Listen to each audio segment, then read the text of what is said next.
ছেলেরা কেমন আছো? অবশ্যই ভালো আছো, আর ভালো থাকাই কাম্য করি। এখন কিন্তু ঘোরাফেরা কম করবে, সবাই কিন্তু বাসায় থাকবে, ঠিক আছে? আর সাথে সাথে একটু একটু কিন্তু পড়তে হবে। আমি কিন্তু একটা বাক্স আঁকিনি, এঁকেছি বসতি। বসতি শেষ করতে কিন্তু পারিনি। গত ক্লাসে আমরা জেনেছি বসতির সংজ্ঞা আর বসতি গড়ে ওঠার ভৌগোলিক পরিবেশ। ভৌগোলিক পরিবেশের মধ্যে আমরা জেনেছি প্রাকৃতিক ও সামাজিক পরিবেশ। আজকে আমাদের পড়ার বিষয় হচ্ছে এই বসতি ভূগোল। বসতি হচ্ছে আমাদের তৃতীয় অধ্যায়, তারই হচ্ছে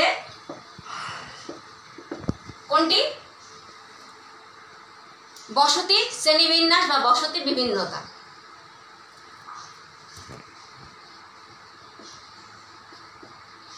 মানব বসতি শ্রেণী বিভাগ।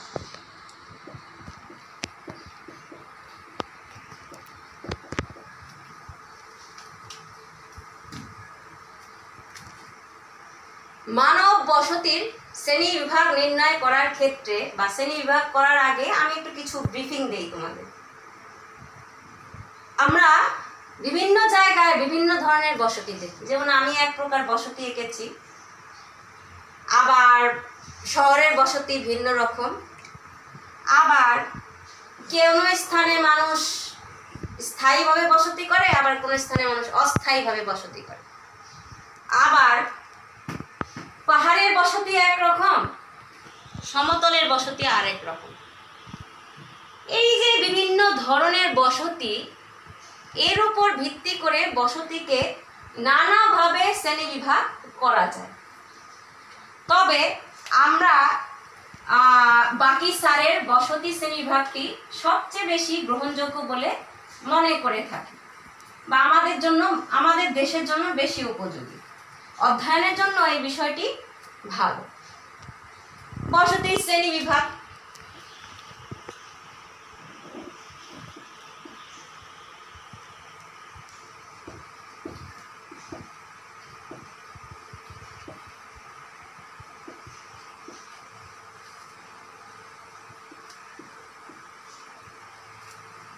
বসতিকে কয়েক ভাগে ভাগ করা যায় বা কয়েকটা অনুসারে ভাগ করা যায়। কি কি অনুসারে আমি সেইগুলো আগে লিখছি, ভালো করে দেখো। এক, স্থিতিকাল। স্থিতিকাল অনুসারে।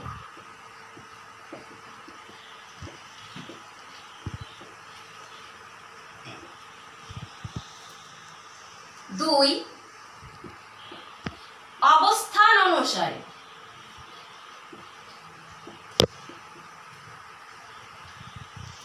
তিন, আকৃতি অনুসারে।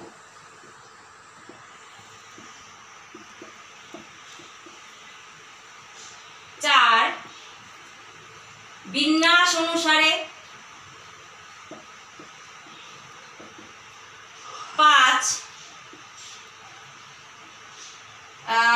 কি বলবো এটাকে, পেশা অনুসারে।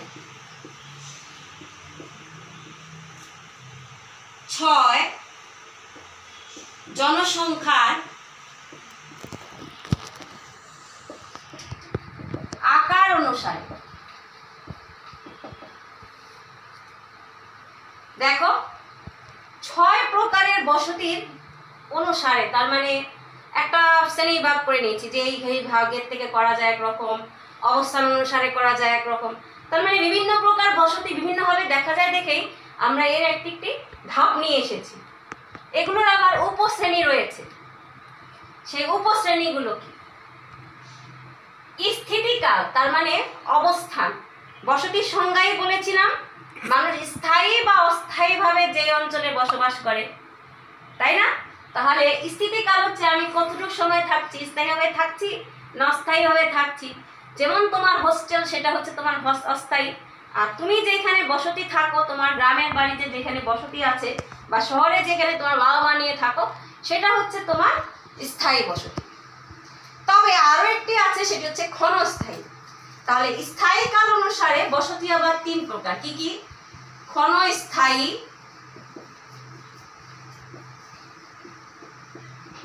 স্থায়ী এবং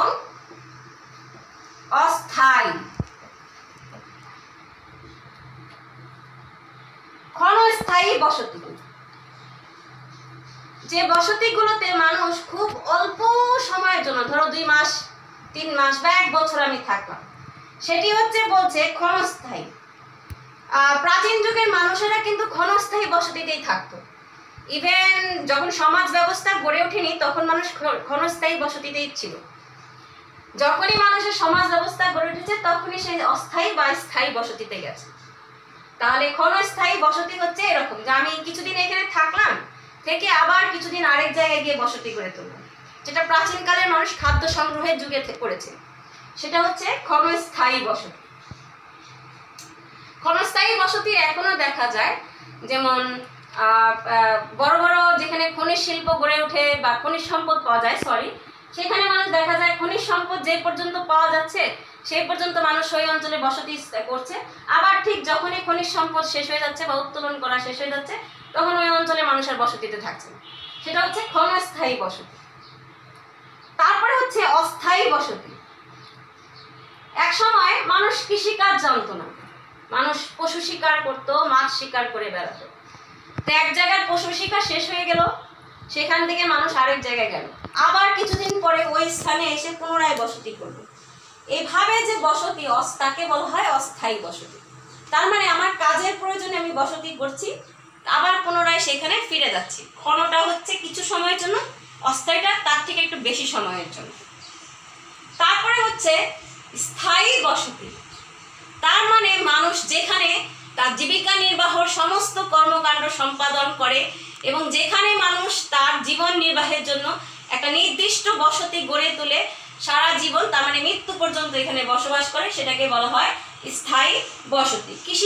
কৃষিজীবীরা মূলত বেশিরভাগের ক্ষেত্রে স্থায়ী বসতি গড়ে তোলে। এরপর কি? অবস্থান। অবস্থানটা মূলত ভূপ্রকৃতি অনুযায়ী, তার মানে বসতিটা কিভাবে আছে, কোন অঞ্চলে আছে, এর উপর ভিত্তি করে বসতিকে আবার 3 ভাগে ভাগ করা যায়। কি কি? 1 জলাশয় বসতি, 2 পাহাড়ি বসতি, 3 সমতল ভূমির বসতি।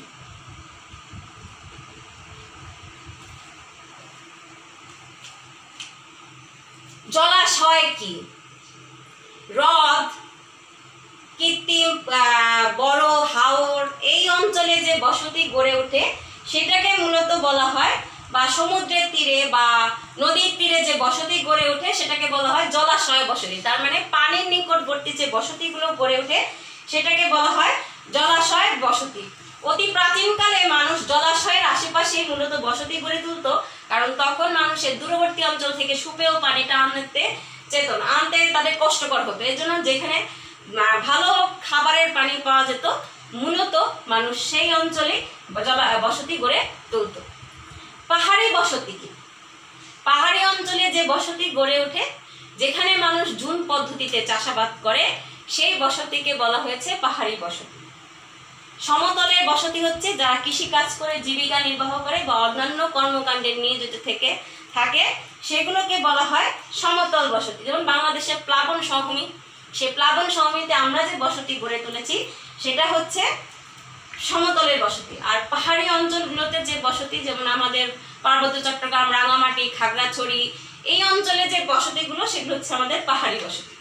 আর আমাদের যে হাওর অঞ্চল, বিল অঞ্চল, তার মানে আমাদের বিল হচ্ছে আমাদের উত্তরবঙ্গে পড়েছে, চলন বিল অঞ্চল, হাওর অঞ্চলগুলো হচ্ছে সিলেটে, সেই অঞ্চলের যে বসতি সেটা হচ্ছে জলাশয়ের বসতি। বুঝতে পারছো বাবারা? এরপরে হচ্ছে আকৃতি অনুসারে।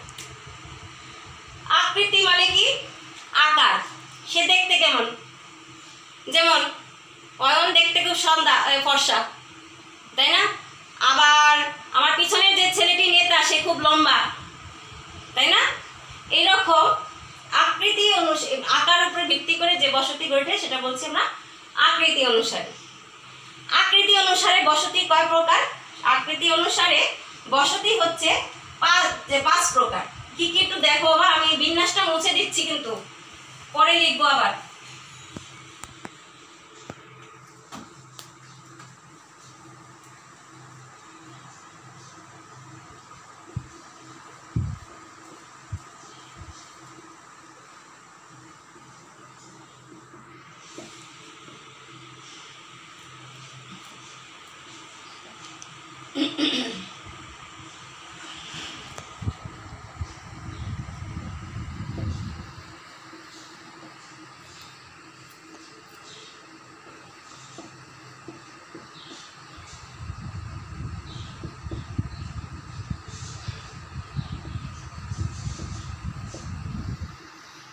দেখো কি কি লিখেছি আমি বলে দিচ্ছি। আকৃতি অনুসারে দণ্ডের ন্যায় দণ্ড আকৃতি, সমকোণের ন্যায় সমকোণী আকৃতি, স্থূলকোণী আকৃতি, চৌমাথা আকৃতি, বৃত্ত আকৃতি হয়ে থাকে। আচ্ছা, তাহলে এগুলো কি আমরা একটু জানি। দণ্ডাকৃতি, ঠিক আছে, বা দণ্ড বসতি। দণ্ড মানে কি? লাঠি, ঠিক আছে, বলেছিলাম ক্লাসে লাঠি নিয়ে আসবো। আচ্ছা, চাই না লাঠি নিয়ে আসতে, কারণ আমি জানি আমার ছেলেরা অনেক ভালো, খালি একটু বেশি কথা বলে কিন্তু ক্লাসে আসলে চুপ হয়ে যায়। যাই হোক, দণ্ড বসতি। দণ্ড বসতি কি? দণ্ডের ন্যায় সোজা। যেমন বৃহৎ রাস্তা যদি হয় বা নদীর তীরবর্তী অঞ্চলে যে বসতি গড়ে ওঠে, সেই বসতিকে আমরা দণ্ড বসতি মানে দণ্ড আকারও বলতে পারি। সেই বসতিকে আমরা দণ্ড বসতি বলে থাকি। যেমন নারায়ণগঞ্জের 2500-এর বসতি, আবার আমাদের যে বড় বড় রাস্তাগুলো রয়েছে সে রাস্তার দুই ধারের যে বসতি সেগুলো হচ্ছে দণ্ড বসতির উদাহরণ। এরপরে হচ্ছে সমকোণী। আমি উপরে লেখাগুলো মুছে দিচ্ছি আঁকার সুবিধার্থে, নাহলে বুঝবে না।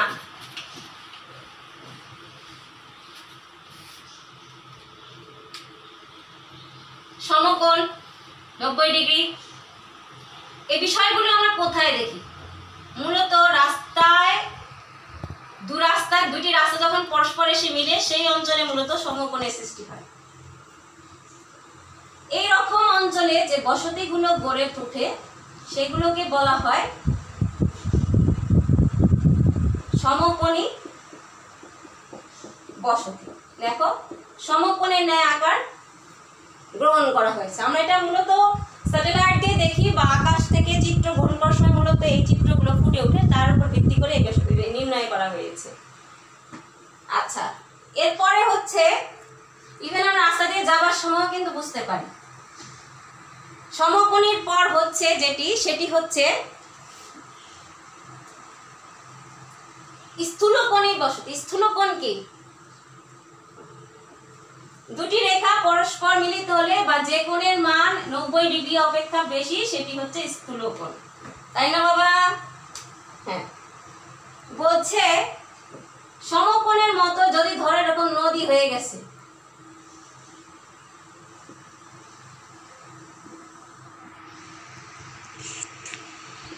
বা কোনো বৃহৎ রাস্তায় এরকম করে গেছে, তাহলে তার চারপাশে যে বসতিগুলো গড়ে তোলে তা দেখতে স্থূলকোণের মতোই মনে হয়, সেটাকে বলা হয়েছে স্থূলকোণী বসতি। আচ্ছা, আমাদের শহরাঞ্চল বা পৌরসভার বসতিগুলোতে মূলত স্থূলকোণী বসতি লক্ষ্য করা যায়, কারণ রাস্তা বা নদীর ধারেও দুটি নদীর মিলনস্থলেও যে বসতিগুলো গড়ে ওঠে সেটির ক্ষেত্রেও কিন্তু স্থূলকোণী বসতি খেয়াল করা যায়। এরপরে হচ্ছে কি চৌমাথা বসতি। চৌমাথা কি? চার মাথা, এই যে আমার লাস্ট বেঞ্চে বসে চার মাথা একসাথে,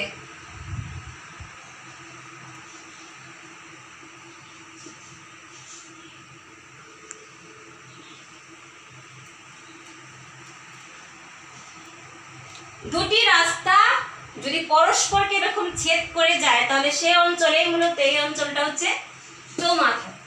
তার মানে চারটি অঞ্চল এখানে এসে মিলিত হয়েছে, সেটাকে বলে চৌমাথা। আর এই অঞ্চলে যে বসতিগুলো দেখা যায় সেগুলোকে বলা হয় চৌমাথা বসতি। ঠিক আছে?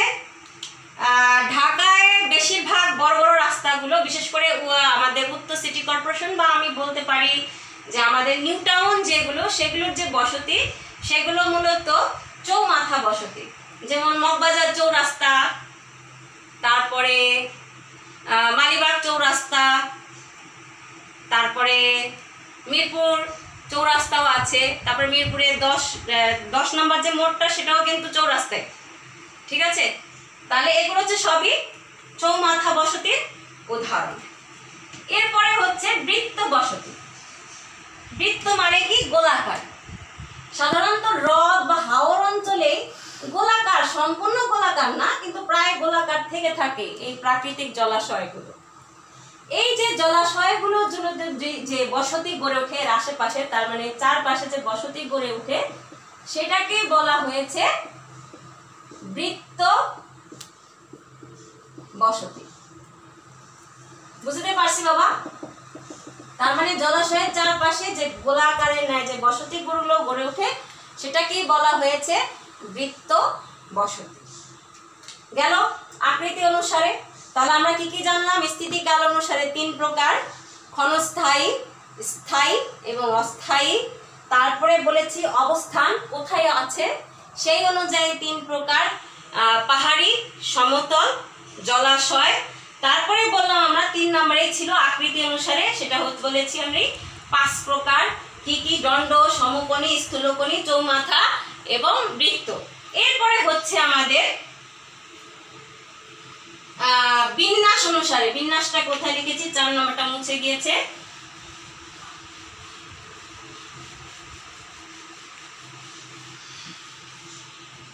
বিন্যাস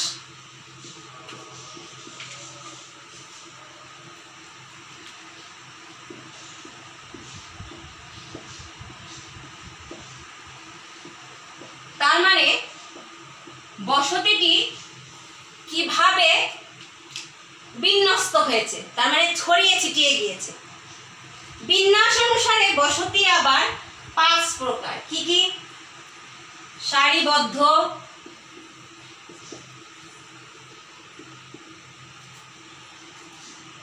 অনুকেন্দ্রিক,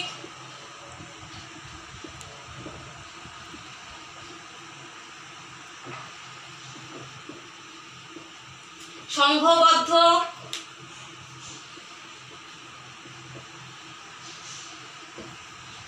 বিচ্ছিন্ন ও বিক্ষিপ্ত।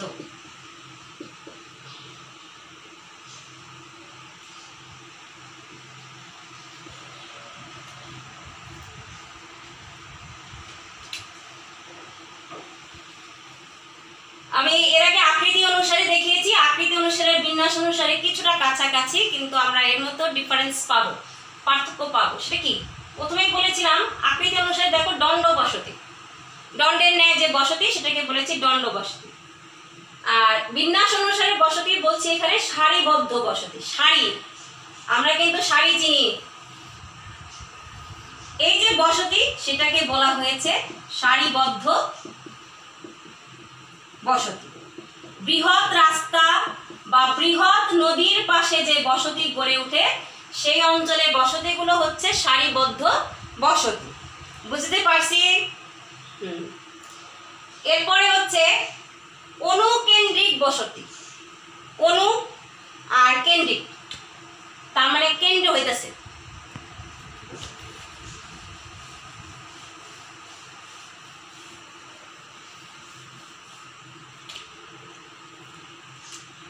যখন কোনো স্থানে অনেকগুলো পরিবার খুব কাছাকাছি কোন একটি বিষয়কে কেন্দ্র করে বসতি গড়ে তোলে সেটাকে আমরা বলতে পারি, একটা কোনো একটি বিশেষ সুবিধা প্রাপ্তকে কেন্দ্র করে একটা বসতি গড়ে তোলে সেটাকে আমরা বলতে পারি অনুকেন্দ্রিক বসতি। যেমন এই রাস্তা, এই রাস্তার এই পাশে সবাই এরকম একটা, বা ধরো একটা প্রতিষ্ঠান, হাসপাতাল বা শিক্ষা প্রতিষ্ঠান রয়েছে, তার চারপাশে যে বসতিগুলো গড়ে উঠছে সুবিধা পাওয়ার জন্য সেটাকে বলা হয়েছে অনুকেন্দ্রিক বসতি। যেমন আমাদের তীর্থস্থানগুলো তো বেশিরভাগই মূলত অনুকেন্দ্রিক বসতির উদাহরণ, যেমন কাশী, গয়া, বৃন্দাবন, এগুলোতে যে এই যে তীর্থস্থান সেগুলোকে কেন্দ্র করে আশেপাশে বড় বড় শহর গড়ে উঠেছে। আবার ঢাকা বিশ্ববিদ্যালয়কে কেন্দ্র করে তার চারপাশে সব বসতি অঞ্চল গড়ে উঠেছে। ঠিক আছে। আবার ধরো কোনো বাজার ব্যবস্থা, কোনো বাজার আছে ওইখানে, ওই অঞ্চলে ওই বাজারটিকে কেন্দ্র করে আশেপাশে বড় বড় বসতি স্থাপন গড়ে উঠেছে, সেটাকে বলা হয়েছে অনুকেন্দ্রিক বসতি। এরপরে হচ্ছে সংঘবদ্ধ বসতি। সংঘবদ্ধ মানে একত্রিত হয়ে বসবাস করা। যখন কোন স্থানে অনেকগুলো পরিবার খুব কাছাকাছি অবস্থান করে তখন তাকে সংঘবদ্ধ বসতি বলে। যেমন একটা খামার বাড়ি, সেই খামার বাড়িকে কেন্দ্র করে যে বসতিগুলো তাদের প্রয়োজনের নিমিত্তে, তাদের কাজের নিমিত্তে যে কাছাকাছি গড়ে ওঠে, সেটাকে বলা হয়েছে সংঘবদ্ধ বসতি। ঠিক আছে বাবা। বাংলাদেশের গ্রাম অঞ্চলে মূলত সংঘবদ্ধ বসতি সবচেয়ে বেশি দেখা যায়। ঠিক আছে। আচ্ছা, এরপরে হচ্ছে বিচ্ছিন্ন বসতি। বিচ্ছিন্ন কি? ছড়ানো ছিটানো, তাই তো? তাহলে বিচ্ছিন্ন বসতি কি? যে বসতি অঞ্চলে সুনির্দিষ্ট কোনো স্থানে একটি বসতি, ধরো এই অঞ্চলে একটি, এইখানে, সেটাকে বলা হয়েছে বিচ্ছিন্ন বসতি। আমাদের দেশের পাহাড়ি বা হাওর অঞ্চলে এই বিচ্ছিন্ন বসতিটা দেখা যায়। ঠিক আছে বাবা। পাহাড়ি অঞ্চলে বিচ্ছিন্ন বসতিটা বেশি লক্ষ্য করা যায়। এরপরে হচ্ছে বিক্ষিপ্ত। বিক্ষিপ্ত মানে ধরো বিচ্ছিন্নর মতোই, কিন্তু এটা হচ্ছে বড় বড় কৃষি অঞ্চল বা খামার বাড়ি, বিদেশি অঞ্চলে এটা বেশি দেখা যায়। একটা বৃহৎ খামার বাড়ি, ওইখানে শুধু ওই খামারই বসবাস করে, আবার আরেকটার পরে আরো একটা বড় খামার, সেই অঞ্চলে আবার আরেকজন বসবাস করে, যে মালিক ওই খামারে। সেরকম যে বসতি, সেটাকে বলা হয়েছে বিক্ষিপ্ত বসতি। বিক্ষিপ্ত বসতি আমাদের দেশে তেমন দেখা যায় না, তবে কানাডা, আমেরিকা বা উন্নত দেশগুলোতে যেখানে কৃষিভিত্তিক ব্যবস্থা রয়েছে সেই অঞ্চলে বিক্ষিপ্ত বসতি দেখা যায়। বিচ্ছিন্ন হচ্ছে কাছাকাছি কিন্তু কোনো চিহ্ন নেই, মানে একটা থেকে আরেকটা ছড়ানো ছিটানো, সেটা হচ্ছে বিচ্ছিন্ন। আর বিক্ষিপ্ত হচ্ছে একটা বিরাট অঞ্চল ব্যাপী একজনেরই একটা বাড়ি, আবার দূরবর্তী অঞ্চলে আরেকজনের আরেকটি বাড়ি, সেটি হচ্ছে বিক্ষিপ্ত। বুঝতে পারছি? আশা করি বুঝছো। আর না বুঝলে আমাকে জিজ্ঞেস করবে।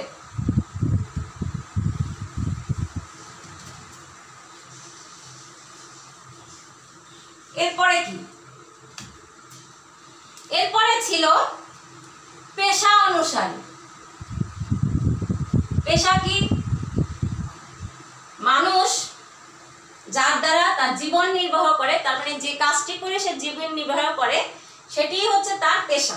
যেমন আমার পেশা হচ্ছে শিক্ষকতা, যিনি সেবা করছেন মানুষের, ডাক্তার, চিকিৎসা সেবা দিয়ে, তার পেশা হচ্ছে ডাক্তারি বা ডাক্তার চিকিৎসা সেবা। তারপরে হচ্ছে ধরো এখানে আবার অনেক উকিল হবা, সেই এরকম পেশা হিসাবে আমরা বসতিকে শ্রেণীবিন্যাস করতে পারি। সেটা কি রকম? যেমন কৃষি,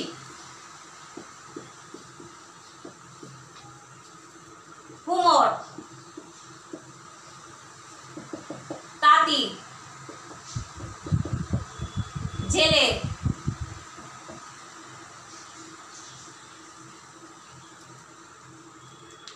ডাক্তার, ইত্যাদি ইত্যাদি ইত্যাদি, কামার।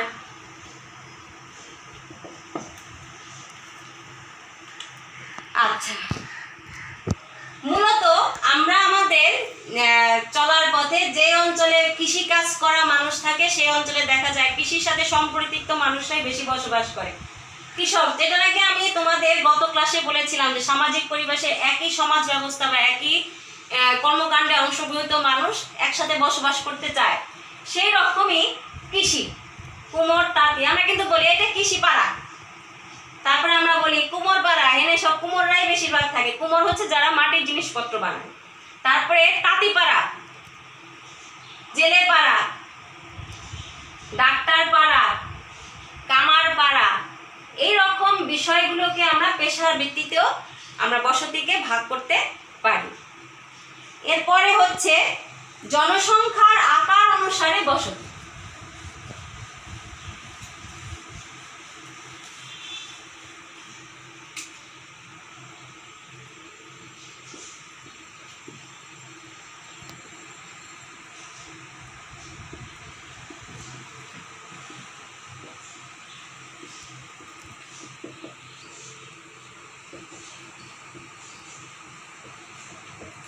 জনসংখ্যার আকার অনুসারে বসতিকে আবার কয়েকটি ভাগে ভাগ করছে। কি কি দেখো, খামার পাড়া বা খামার বাড়ি বলতে পারি, পাড়া, গ্রাম, শহর, নগর ইত্যাদি। তাহলে জনসংখ্যার আকার অনুসারে বসতিকে আবার কয়েক ভাগে ভাগ করেছে, যেমন খামার, পাড়া, গ্রাম, শহর, নগর ইত্যাদি। এই সবই জনসংখ্যার আকার। তার মানে জনসংখ্যা কি পরিমাণে এখানে আছে। খামার, যখন একটি কৃষি কাজের অন্তর্ভুক্ত একটি পরিবারে আরো কিছু মানুষ সেখানে কাজকর্ম করে, একসাথে বসবাস করে, সেটাকে খামার পরিবার বলে। সেক্ষেত্রে ধরো 50 বা 60 জন মানুষ সেখানে বা তার থেকেও কম মানুষ এখানে বসবাস করে থাকে। পাড়া, কয়েকটি খামার বা কয়েকটি ছোট পরিবার নিয়ে একটি পাড়া গঠিত হয়। পাড়াতে মানুষ 100, 200 বা 500 জন থাকতে পারে। কয়েকটি পাড়া মিলে হয় গ্রাম, কয়েকটি গ্রাম মিলে হয় শহর। আবার শহরগুলোকে যখন আবার বৃহৎ পর্যায়ে যায় তখন সেটাকে আবার নগর, এভাবে ধীরে ধীরে মহানগর, পুনর্বাসন, পৌরপুঞ্জ ইত্যাদি গড়ে ওঠে। তাহলে ছেলেরা তোমরা বুঝতে পারছো যে আমরা জনসংখ্যাকে মানব বসতিকে বিভিন্নভাবে শ্রেণীবিন্যাস করতে পারি। তবে যাই করি না কেন মানব বসতি দেখা যায় যে মানুষ যে স্থানে ভালোভাবে বসতি গড়ে তুলতে পারার জন্য স্থান পায়, ভালো মানুষ পায়, ভালো সমাজ ব্যবস্থা পায়, সেই অঞ্চলেই মানুষ বসতি গড়ে তোলে। আজকে এই পর্যন্তই। সবাই ভালো থাকবে, সুস্থ থাকবে, খুব সাবধানে থাকবে। ধন্যবাদ সবাইকে বাবা।